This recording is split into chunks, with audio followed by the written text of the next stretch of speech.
নেত্রকোনার কয়েকদিনের টানা বৃষ্টিতে হাওরগুলোতে পানি জমে ক্ষতি হয়েছে প্রায় ৫০০ হেক্টর জমির ধান। সেখান থেকে বিস্তারিত জানাচ্ছেন আমাদের প্রতিনিধি শামীম আহমেদ। শামীম, আমরা জানি যে নেত্রকোনায় বৃষ্টিতে অতি ক্ষতি সাধন হয়েছে, সেখানে বৈরী আবহাওয়ার কারণে ফসলি ধানের যেমন ক্ষতি হয়েছে, অন্যান্য ফসলেরও ক্ষতি হচ্ছে। আপনি আপনাদের মাধ্যমে আমরা জানতে চাই যে সেখানে আপনি কি দেখছেন, জানাবেন আমাদেরকে।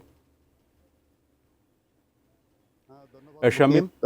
আপনি যেমনটি বলছিলেন যে নেত্রকোনায় আগাম বৃষ্টিতে আহ, কৃষি সম্প্রসারণ অধিদপ্তরের তথ্য মতে সেখানে ৫০০ হেক্টর ভূমি পানিতে তলিয়েছে, এমনটি জানিয়েছে কৃষি সম্প্রসারণ অধিদপ্তর। এবং আমরা বিভিন্ন ভাবে বিভিন্ন তথ্যের যা জানতে পারছি সেই সংখ্যাটি হয়তো বা আরেকটু বেশি, সেটি ১,০০০ হেক্টরের মতো হবে।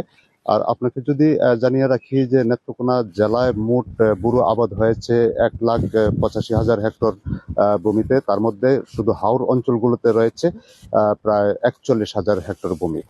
আমরা দেখেছি যে কয়েকদিন যাবৎ টানা কিছু বৃষ্টি, প্রতি রাতে কিছু বৃষ্টিপাত হতো। সেই সব বৃষ্টির পানি আসলে হাওরের যে তলানি যে স্থানগুলো রয়েছে সেই স্থানগুলোতে হাওরের পানি জমে একেবারে যে নিচু অঞ্চলের যে বোরো ধানগুলো রয়েছে সেই ধানগুলোর কিছু নষ্ট হয়েছে।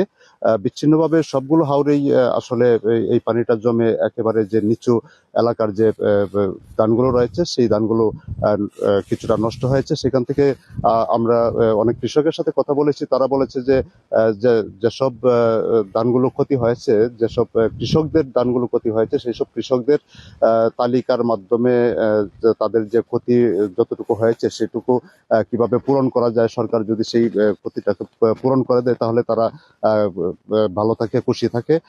আর এছাড়া যদি আজকে পর্যন্ত দেখলাম যে গতকালকের পরে আর বৃষ্টি হয়নি। এভাবে যদি আর বৃষ্টি না হয় সেই ক্ষেত্রে আর কোনো ক্ষতির সম্ভাবনা নেই। তবে যদি বৃষ্টি দ্বারা অব্যাহত থাকে সেই ক্ষেত্রে আবার ক্ষতির পরিমাণটা বাড়তে পারে। তবে এখনো পর্যন্ত আসার কথা হচ্ছে যে সর্বশেষ বৃষ্টির পরিমাণটা অনেকেই বলছেন যে সেই বৃষ্টির পরিমাণ কমে আসছে। যদি বৃষ্টির পরিমাণ কমে আসে তাহলে আর সেই ক্ষতির পরিমাণ বাড়বে না।